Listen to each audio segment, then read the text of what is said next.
Chapter 4: Diabetes and Insulin Resistance.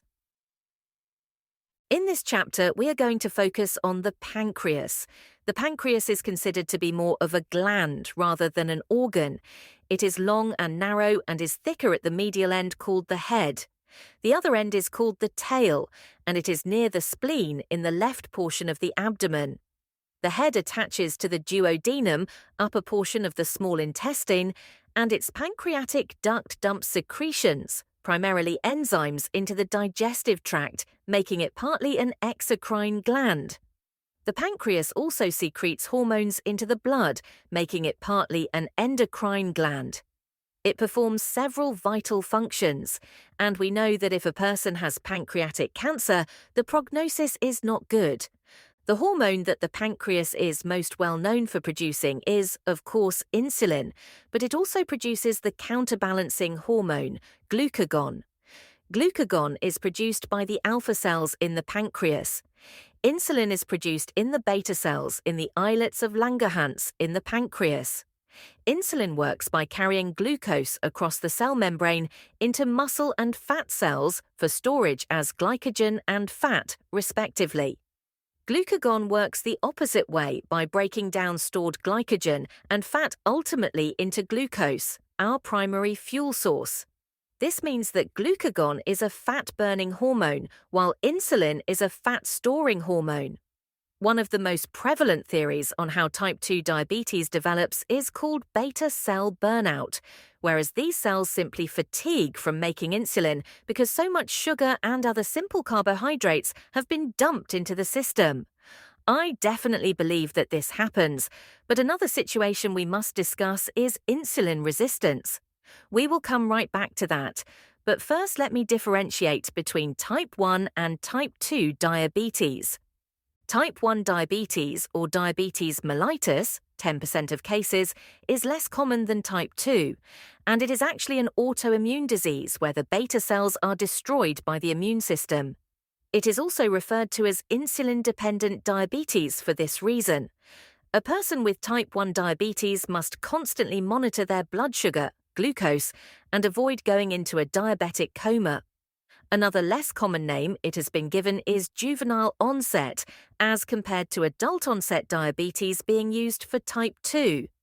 Both types involve hyperglycemia, increased thirst, polydipsia, increased urination, polyuria, increased hunger, and yet unexplained weight loss, feeling tired, fatigue, and poor wound healing. The symptoms are not identical. Please go to another source if you are seeking that information. In many individuals, that increased hunger combined with a lack of exercise leads to weight gain after a period of time of unexplained weight loss. Diabetes can lead to other more serious health complications like heart disease, stroke, diabetic retinopathy, neuropathy, and possible amputations. It is a very serious condition, and in my opinion, it is very poorly managed by Western medicine's pharmaceuticals, as there is no end in sight. It is usually intended to be lifelong. As an anecdotal testimonial, I helped one patient through a weight loss program to lower his A1C from about 10 to 5. That is going from really high to normal range. Blood sugar, glucose, may be measured with a glucometer. The incidence of type 2 diabetes is quite high in the United States. It is often reported as about 1/3 of adults in the US are either diabetic or pre-diabetic. It is good to cluster them together because the rates of occurrence are going up worldwide. In 2000, we had 17.7 million cases of diabetes in the US. In 2021, the International Diabetes Federation estimates over 500 million people living with diabetes. This leads to higher obesity numbers as well as higher rates of neuropathy. It is true to say that sugar is poison. So why is that one item in so many food products? Diagnosis of diabetes is by a blood test, and lately the A1C level has become the benchmark test. It is short for glycated hemoglobin. For interpretation, there are 3 categories. Less than 5.7 is normal, An A1C between 5.7 and 6.5 is borderline diabetes, and any number above 6.5 is diabetes. The fasting plasma glucose is also valuable. In the past, the glucose tolerance test was done, but it seems nonsensical and counterproductive to dump these large amounts of sugar into a person who may have diabetes just to see if the diagnosis is diabetes. It is rarely done nowadays. Urinalysis can be performed to see if the elevated levels of glucose are spilling over into the urine, so to speak. Insulin resistance has become much more prevalent due to the standard American diet, SAD, and it really is sad. Obesity is America's biggest health problem, and it is not being treated effectively. Insulin resistance is determined by a blood test called fasting insulin. Insulin resistance is when the cells either fail to respond to the insulin or the insulin receptors are not working correctly. Notice that insulin is being produced in the body. It normally would help to carry the glucose across the cell membrane, but with it not going in, consider where that leaves the insulin. It is trouble because it is a fat-storing hormone and inflammation increases. This may seem somewhat random here, but I want to state that many times a diabetic patient will go on the keto diet. The body will produce an abundance of ketones, and on rare occasions, the person may go into ketoacidosis. The way to monitor it at home is with a urine test strip called Keto Sticks. Also, it is good to know about the glycemic index.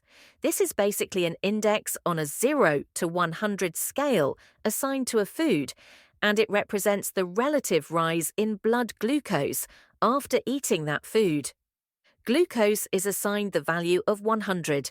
High numbers are bad. They indicate the food has more simple, bad carbs. This index came out in 1981.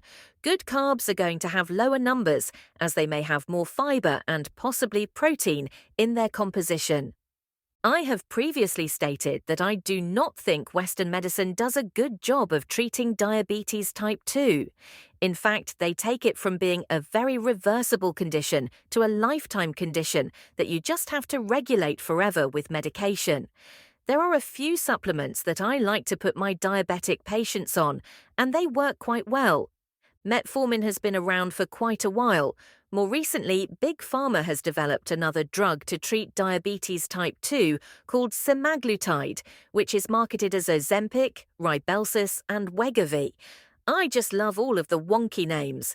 It is a glucagon-like peptide 1 receptor agonist. Side effects include dizziness, fatigue, gastrointestinal issues such as diarrhea, constipation, and gas, headaches, stomach issues such as nausea, vomiting, bloating, and pain.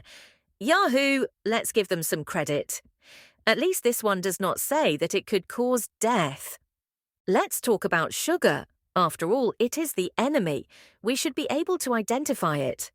Sugars often end with the suffix -ose, and the more modern sugar alcohols end in -ol. Examples are sorbitol, xylitol, and mannitol. There are many naturally occurring sugars, and glucose is the most fundamental monosaccharide because it is the primary fuel source for our bodies. There are also disaccharides and polysaccharides. Sugars are carbohydrates. Carbohydrates are easily broken down into sugars for fuel, and the body favors this simple pathway to energy. Eating excessive carbohydrates and not exercising adequately does lead to the conversion to fat for stored energy. My contention is that it is rare for a person to simply reverse this caloric deficit equation and effectively lose weight. There are other necessary steps involved, and it is not the same for everyone. AIC is glycated hemoglobin bonded to glucose. A1C indicates 5 to 7, normal 5 to 7, 6.4, pre-diabetes, 6.5, diabetes. AIC, sugar substitutes and artificial sweeteners are readily available. I do not recommend or advocate any artificial sweeteners because I am a naturalist. The oldest artificial sweetener is saccharin, brand name Sweet and Low, and it is made from coal tar. Its label often states that it causes cancer in rats, so why would we want it in our bodies? NutraSweet and Equal are brand names for aspartame. The FDA has received multiple different complaints for adverse health effects attributed to aspartame. Chemically, aspartame is a methyl ester of aspartic acid and phenylalanine. When it breaks down in the body, it forms aspartic acid, an amino acid, formaldehyde, a preservative, and methanol. They run race cars on this for fuel. Splenda is the brand name for sucralose, which is made by chlorinating sucrose, table sugar. Sucrose or table sugar is a disaccharide made up of a glucose molecule fused with a fructose molecule. Sugar substitutes are more natural. The main one that I recommend is stevia, which has no calories because it is an herb. Monk fruit is all right to use. I have seen mixed reports on agave. Do your research. Is it natural? Does it have any calories? Is it safe? I do not find the artificial sweeteners to be safe for long-term consumption. High fructose corn syrup is in many food products and should be strictly avoided. Diet drinks. For decades, many Americans have been believing the lies that diet sodas are good for them, or a weight loss aid, or just okay. I have never seen someone get skinny by drinking diet drinks. On the contrary, they keep you in the overweight category. Even though sugar is poison, and the amount of sugar in regular soda is mind-boggling. Diet drinks hurt you 3 different ways. They taste bad, they are loaded with toxic chemicals, and they still trigger an insulin release and hence the weight gain. It seems to me that the soft drink and junk food industries should be sued for causing diabetes and obesity, just as the tobacco industry was sued for causing cancer. If you think increased insulin levels due to excess sugar intake is part of your weight problem, or if you have diabetes type 2 and you want a more natural, healthy, effective approach, then give us a call. Contact Alpha Weight Loss LLC at http://alphaweightloss.net.